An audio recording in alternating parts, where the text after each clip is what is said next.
Hello students, दृश्य success academy online classes में एक बार पुनः आपका स्वागत है। मैं विशाल सर एक बार पुनः आपका स्वागत करता हूं। पिछले कुछ दिनों से मैं आपको वीडियो नहीं दे पाया, उसके लिए सॉरी। एक्चुअली थोड़ा सा बिजी था, तो उस कारण से मैं आप लोगों को वीडियो नहीं दे पाया।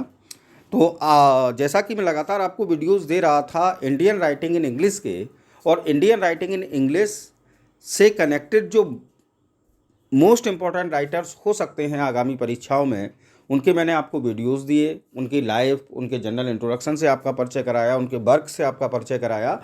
और जो पीजीटी के सिलेबस में हमारे इंडियन राइटर्स हैं, कमला दास, मुल्कराज आनंद, निसिम एजिकल साहब, उनकी क्वेश्चन आंसर की सीरीज भी मैंने आपको दी। आज से मैं मेरे PGT, super TET, TGT, NET, JRF और पूरी संभावना है कि जल्द ही आपको एक और वैकेंसी प्राप्त हो एलटी भर्ती की, तो उनके लिए भी अभी से आप लोग तैयारी करना आरंभ करें। और उसी क्रम में मैं आपके लिए आज से अमेरिकन लिटरेचर के वीडियोस लाना स्टार्ट किया हूं। तो अमेरिकन लिटरेचर में आज मैं सबसे पहला लेखक जो है वो उसको आपके सामने लेकर आया हूं, जिनका नाम है Walter bolt Whitman. Walter bolt Whitman. अगर हम अमेरिकन पोइट्स की बात करें, अमेरिकन लिटरेचर की बात करें, तो वॉल्टर बॉल्ट विटमैन अपने आप में एक यूनिक नाम है। जैसे जैसे मैं आपको इनके बारे में बताता चलूँगा, आपको समझ में आ जाएगा क्यों यूनिक है। और जैसे आज मैं आपको वॉल्ट विटमैन के बारे में परिचय कराऊंगा, तो कल मैं आपके लिए वीडियो लेकर आऊँगा इनके मोस्ट इम्पॉर्टेंट क्वेश्चंस का। तो पहला पॉइंट है, he was born on 31 May 1890 at New York in United States. Walt Whitman साहब का जन्म 31 मई 1819 को न्यूयॉर्क सिटी में हुआ था, जो कि हम सब जानते हैं यूनाइटेड स्टेट्स में पड़ता है। ठीक, तो अमेरिकन है ये, तो यूनाइटेड स्टेट्स में न्यूयॉर्क शहर में 31 मई 1819 31 मई 1819 को इनका बॉर्न हुआ। दूसरा point, his father was Walter Whitman. इनके पिता का नाम था Walter Whitman and his mother was Louisa Van Velsor Whitman. इनके पिता की अगर हम बात करें तो वॉल्टर विटमैन इनके फादर का नाम था, और इनकी माँ का नाम था ल्यूसा Van Velsor Whitman. Walt Whitman अगर हम बात करें तो वॉल्टर विटमैन जो थे वो उनके फादर, और वॉल्ट विटमैन यानी कि सन। तो इसलिए फादर के नाम में थोड़ा सा चेंजिंग करने के लिए वॉल्ट शब्द लगाया गया और नाम बना वॉल्टर बॉल्ट विटमैन। ठीक है ना। तो मदर इनकी Louisa Van Velsor Whitman. Now the third one is, he was 19th century American poet, essayist and journalist. अगर हम बात करें वॉल्ट विटमैन साहब की, तो ये 19वीं शताब्दी के एक अमेरिकन पोइट हैं, एसेइस्ट हैं, और साथ ही साथ जर्नलिस्ट भी हैं। तो क्या क्या इन्होंने वर्क किए, एज ए पोइट रहे, एज एन एसेइस्ट इन्होंने अपना योगदान दिया, और एज ए जर्नलिस्ट भी इन्होंने कार्य किया। तो और कौन सी सेंचुरी से कनेक्टेड है, 19th सेंचुरी से। ध्यान रखिएगा, मैं कल क्वेश्चन दूंगा तो इसी प्रकार से इन पॉइंट्स में से ही क्वेश्चन बनेंगे आपके। फोर्थ नंबर है, he was nicknamed Walt to distinguish him from his father. अगर जैसा कि मैंने अभी आपको ऊपर वाला आया था कि इनके पिता का नाम था वॉल्टर विटमैन, तो इन्होंने अपना नाम एक निकनेम रखा वॉल्ट, जिससे कि इनके नाम में और इनके पिता के नाम में अंतर किया जा सके। वॉल्टर विटमैन फादर का नाम और वॉल्टर बॉल्ट विटमैन पुत्र का नाम। क्लियर साहब। उसके बाद नेक्स्ट पॉइंट आता है, point number 5। In the year 1823 his family move from West Hills to Brooklyn. New York में जहां इनका जन्म हुआ था, उस स्थान का नाम है वेस्ट हिल्स। तो 1823 में 1823 में इनकी फैमिली जो है वह वेस्ट हिल्स से ब्रुकलिन नामक स्थान के लिए मूव कर गई। ठीक, चली गई, यानी कि वेस्ट हिल्स छोड़कर कहाँ बस गए, जाकर ब्रुकलिन में। नेक्स्ट है, at the age of 11 after concluding his schooling he worked as an assistant in the offices of a doctor and a lawyer. Whitman साहब की उम्र जब 11 वर्ष हुई, तो 11 वर्ष की आयु तक इन्होंने अपनी जो शुरुआती शिक्षा थी स्कूलिंग की, वो इन्होंने कंप्लीट कर ली। उसके बाद इन्होंने क्या किया, एक डॉक्टर और एक लॉयर के यहाँ एक असिस्टेंट के रूप में काम करना आरंभ किया। तो आप कह सकते हैं कि इनकी फाइनेंशियल कंडीशन जो थी परिवार की वो अच्छी नहीं थी, इसलिए शुरुआत के दिनों से ही इन्हें वर्क करना पड़ा और इन्होंने असिस्टेंट के रूप में एक डॉक्टर और एक लॉयर के यहाँ काम करना स्टार्ट किया 11 वर्ष की उम्र से। ठीक है साहब। नेक्स्ट पॉइंट आता है आपका, in the year 1831 he got a job as an apprentice for the Long Island Patriot newspaper. 1831 1831 में इन्होंने एक अप्रेंटिस के रूप में जॉब करना स्टार्ट किया लॉन्ग आइलैंड पैट्रियट न्यूज़पेपर में। कहाँ पर साहब? लॉन्ग आइलैंड पैट्रियट न्यूज़पेपर में। Soon he began freelancing in his own as a printer and typesetter for a local publication. और चूंकि इन्हें कुछ करने का जज्बा शुरुआत से वॉल्ट विटमैन साहब के अंदर था, तो विटमैन साहब ने अपनी स्वयं की फ्रीलांसिंग एज ए प्रिंटर और एज ए टाइप सेटर एक लोकल पब्लिकेशन के लिए उन्होंने काम करना स्टार्ट कर दिया। उसके बाद नेक्स्ट पॉइंट आता है आपका, ऑन 12 अगस्त 1836 इस newspaper trade came to a halt after a fire destroyed the printing district in New York. इसके बाद इन्होंने क्या किया, अपना एक न्यूज़पेपर स्वयं का निकालना आरंभ किया था जिसका नाम था ट्रेड। लेकिन क्या हुआ, 12 अगस्त यानी 12 अगस्त 1836 को न्यूयॉर्क शहर में उस स्थान पर आग लग गई जहां से न्यूज़पेपर वगैरह पब्लिश हुआ करते थे, और उसमें इन्होंने जो सेटअप तैयार किया था वह सब आग के हवाले हो गया। तो ये इनकी लाइफ का एक दुखद एक्सीडेंट हुआ जो कि इनके जीवन के शुरुआती दिनों में हुआ। आगे जब हम बढ़ते हैं तो नेक्स्ट पॉइंट इनके बारे में मैंने आपको लिखा, in 1842 he published his first didactic novel Franklin Evans और the inebriate a tale of the times in the New world.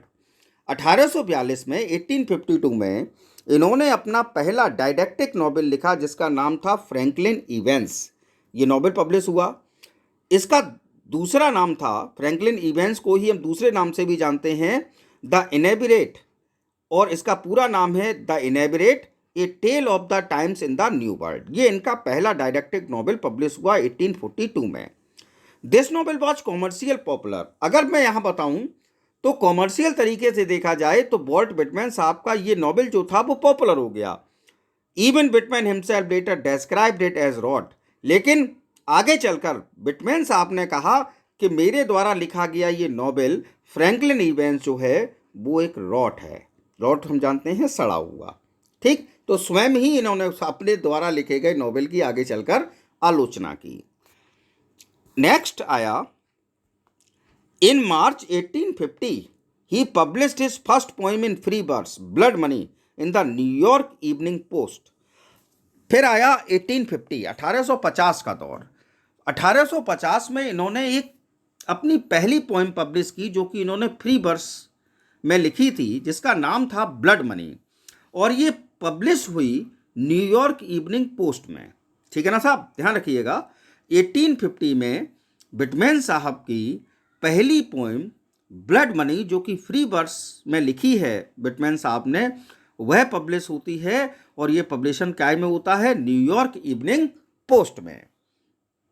उसके बाद 11 नंबर पर पॉइंट है, on 4 July 1855 on the day of American independence he publish the first edition of American epic leaves of grass, a collection of 12 poems. 4 जुलाई 1855 हम सब जानते हैं, और जो लोग नहीं जानते वो आज ध्यान कर लें, 4 जुलाई जो होता है वो अमेरिका का इंडिपेंडेंस डे होता है।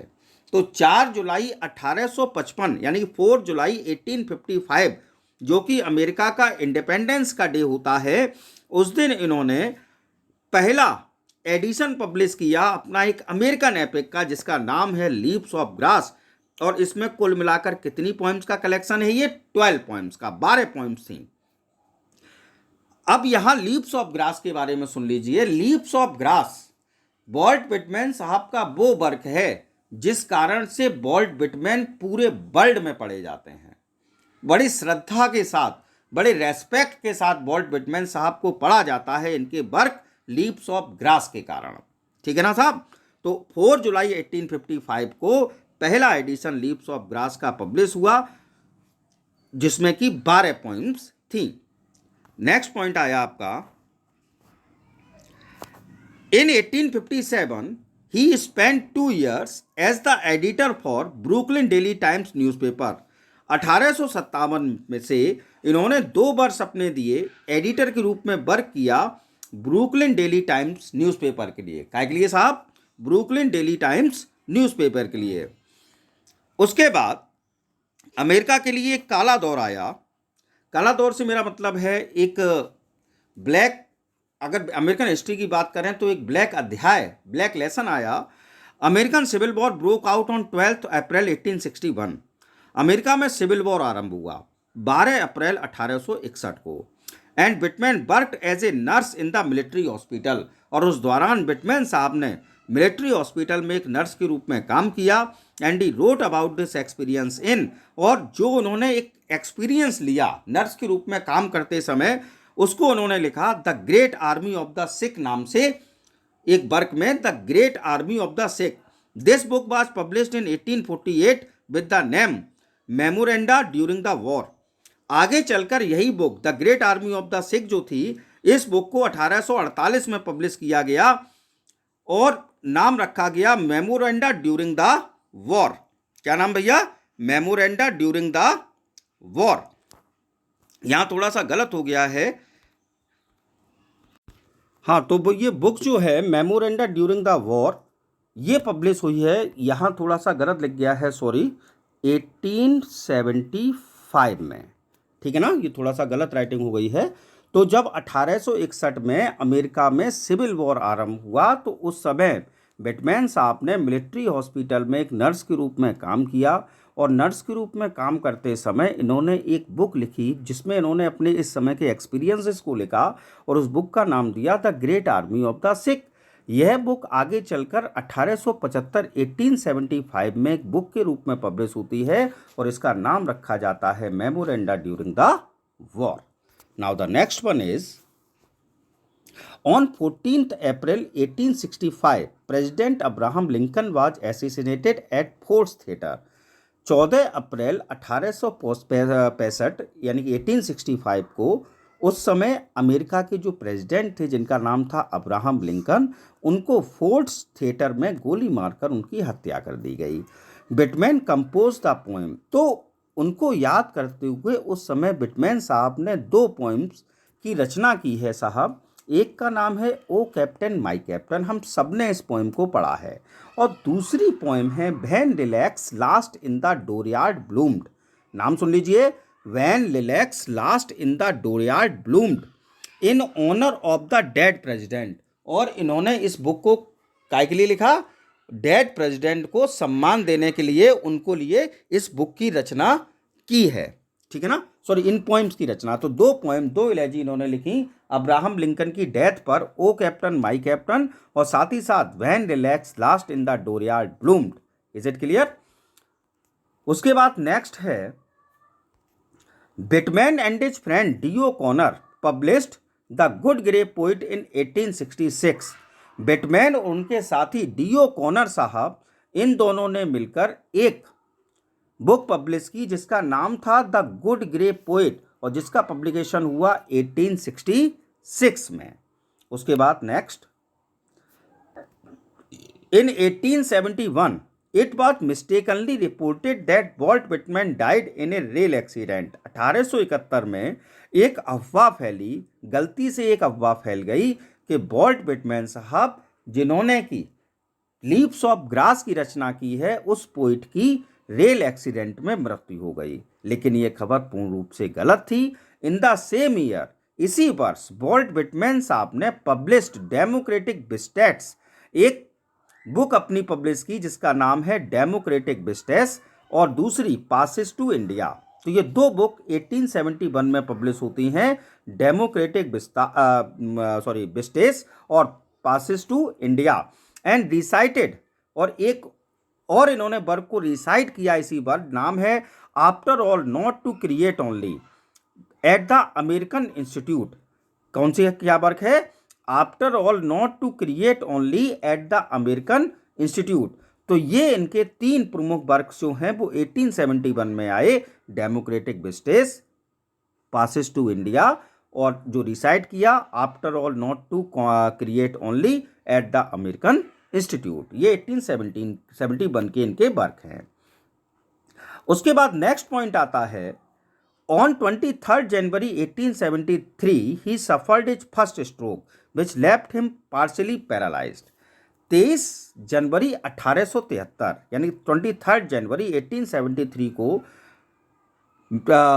वॉल्ट विटमैन साहब जो थे उनको एक स्ट्रोक आया, और उस स्ट्रोक में ये इनका शरीर जो था वो पार्शियली पैरालाइज्ड हो गया, और जो कि इनके जीवन के अंत तक चला। पार्शियली पैरालाइज्ड हो गई ये 23 जनवरी 1873 को। 18 नंबर पर है, in the year 1891 he published goodbye by fancy. 1851 में इन्होंने एक और अपना वर्क पब्लिश किया, नाम है गुड बाय फैंसी, 1891 में। उसके बाद in the year 1892 he prepared the final edition of Leaves of Grass known as the deathbed edition. नाम ध्यान रखिएगा, ये क्वेश्चन बना है और क्वेश्चन पूछा गया है ये। तो 1892 में 1892 में इन्होंने लीव्स ऑफ ग्रास का फाइनल एडिशन तैयार किया, और उसका पब्लिकेशन भी हुआ, और उस एडिशन को, उनके लास्ट 1892 के एडिशन को डेथ बेड एडिशन कहा जाता है। लीव्स ऑफ ग्रास का क्या कहा जाता है? Deathbed edition. Leaves of Grass के बारे में अगर मैं आपको बताऊं तो एक बड़ी इंटरेस्टिंग बात है, यहाँ बताना जरूरी है। जब लीव्स ऑफ ग्रास का पहला एडिशन जो पब्लिश हुआ तो मात्र 1000 कॉपीज उसकी पब्लिश कराई गई, लेकिन वो 1000 कॉपीज भी बिकी नहीं। उसके बाद लीव्स ऑफ ग्रास को वॉल्ट विटमैन साहब ने, जो विद्वान लोग थे अमेरिका में, उनके पास इसकी कॉपीज को भेजा पढ़ने के लिए, और जब उन विद्वानों ने इस कॉपीज को पढ़ा, मतलब लीव्स ऑफ ग्रास की पोएम्स को पढ़ा, तो उसके बाद वो इतने प्रभावित हुए कि आलोचकों ने इनकी भरपूर प्रशंसा की, और उसके बाद लीव्स ऑफ ग्रास जो है वह one of the best poetic collection बना है अमेरिकन, अगर लिटरेचर के इतिहास की हम बात करते हैं, ठीक है ना। उसके बाद 20 नंबर पर पॉइंट है, Whitman passed away on March 26, 1892 at the age of 72। Whitman साहब मार्च 26, 1892 को, जब उनकी उम्र 72 ईयर्स की थी, तब इस संसार को छोड़कर हमेशा के लिए अलविदा हो गए, चले गए। अब इनके कुछ मेजर वर्क्स की बात कर लेते हैं। तो देखिए लिखा है मेजर वर्क्स, फ्रैंकलिन इवेंट्स 1842 का पब्लिकेशन, लीव्स ऑफ ग्रास 1855 का पब्लिकेशन, पहला पब्लिकेशन है 1855, 4 जुलाई 1855। तीसरा वर्क है ड्रम टैप्स 1865। चौथे नंबर पर वर्क है डेमोक्रेटिक विस्टेज 1871। पांचवा मेमोरेंडा ड्यूरिंग द वॉर 1875। अभी मैंने आपको अंदर बुक कहा भी था कि डेट गलत हो गई थी, वहाँ मैंने 1848 लिख दिया था, तो 1875 में मेमोरेंडा ड्यूरिंग द वॉर जो है वो पब्लिश हुई। देखिए यहाँ डेट सही लिखी है, तो आप लोग प्लीज़ यहाँ से देख लें, थोड़ा सा वहाँ सॉरी उसके लिए। और लास्ट है स्पेसिमेन डेज, इसका पब्लिकेशन होता है 1882 में। तो देखिए Franklin Evans 1842, leaves of grass 1855, drum taps 1865, democratic vistas 1871, memoranda during the war 1875 और स्पेसिमेन डेज 1882। ये जो 6 मेजर वर्क्स हैं, इनमें आपका पीजीटी या आगे आगामी परीक्षाओं में वॉल्ट विटमैन में से अगर प्रश्न आएगा तो इन 6 वर्क्स में से एक क्वेश्चन पूछ लिया जाएगा। इसको विशेष ध्यान से आप लोग याद कर लें। उसके बाद देखिए सम अदर फैक्ट्स, जैसा कि मेरी आदत है मैं बाद में कुछ फैक्ट्स और बताता हूँ राइटर्स के। तो सम अदर फैक्ट्स की बात करें तो Walt Whitman had been called the bard of democracy. Walt Whitman साहब को बार्ड ऑफ डेमोक्रेसी कहा जाता है। बार्ड ऑफ एबन के रूप में हम सब जानते हैं विलियम शेक्सपियर जाने जाते हैं, तो वॉल्ट विटमैन जाने जाते हैं बार्ड ऑफ डेमोक्रेसी के रूप में, ठीक है साहब। उसके बाद दूसरा है ही got from his father the spirit of love for freedom and patriotism. अगर हम बात करें तो खुद वॉल्ट विटमैन साहब ने ये बात स्वीकार की है कि जहाँ तक आज़ादी और पैट्रियोटिज्म की भावना का सवाल है, उसके प्रति प्रेम का सवाल है, तो ये चीज़ें उन्होंने अपने पिता से सीखी, ठीक है ना। उसके बाद माँ से क्या सीखा? He got from his mother deeply mystic qualities which made him poet of the soul. अपनी माँ से इन्होंने डीपली मिस्टिक क्वालिटीज को सीखा है और जिन क्वालिटीज ने इन्हें पोइट ऑफ सोल बनाया, आत्मा का कवि। उसके बाद in works like children of Adam, I sing the body electric, spontaneous me and a women waits for me, be see Whitman's treatment of sex. इनके कुछ वर्क्स हैं बिटमैन साहब के, जैसे कि children of Adam, I sing the body electric, spontaneous me and a women waits for me. ये सब works ऐसे हैं जिसमें बिटमैन साहब ने सेक्स को ट्रीट किया है, ट्रीटमेंट ऑफ सेक्स को प्रदर्शित किया है। फिफ्थ पॉइंट है, Whitman says the sexual life is to be glorified and not to be treated as if it were something shameful. अगर हम बिटमैन साहब की बात करें तो बिटमैन साहब की अगर लीव्स ऑफ ग्रास का आप अध्ययन करें तो लीव्स ऑफ ग्रास की पोइम का निचोड़ निकालें तो आपको लगेगा कि बिटमैन साहब सही कहते हैं। बिटमैन साहब की उसमें जो बात कही गई है वो यही है कि बिटमैन साहब के अनुसार मनुष्य का जो सेक्सुअल लाइफ होती है उसको ग्लोरीफाइड करना चाहिए, ना कि इसको शेमफुल समझना चाहिए, ठीक है ना। और यहाँ मैं आपको एक बात और बता दूँ, बिटमैन साहब लाइफ लॉन्ग बैचलर थे, इन्होंने विवाह नहीं किया था, लेकिन ऐसा भी कहा गया कई क्रिटिक्स के द्वारा कि वॉल्ट विटमैन साहब होमोसेक्सुअल थे। ठीक, तो ये कुछ फैक्ट्स हैं आपके विटमैन साहब से कनेक्टेड। आई होप आपको अच्छे लगे होंगे और जल्द क्या मैं कल ही आपके लिए वीडियो लेकर आऊँगा जो वॉल्ट विटमैन से कनेक्टेड जो मोस्ट इंपॉर्टेंट क्वेश्चंस हो सकते हैं उनका, जो पिछली परीक्षाओं में पूछे गए हैं या आगामी परीक्षाओं में आ सकते हैं। आई होप आपको मेरा वीडियो पसंद आया होगा और यदि आपको मेरा वीडियो पसंद आया हो तो प्लीज़ लाइक, कमेंट और शेयर अवश्य करिए। और यदि अब तक आपने मेरा चैनल सब्सक्राइब नहीं किया है तो please subscribe my channel. Thanks for watching. Stay home, stay safe, good night, sweet dreams.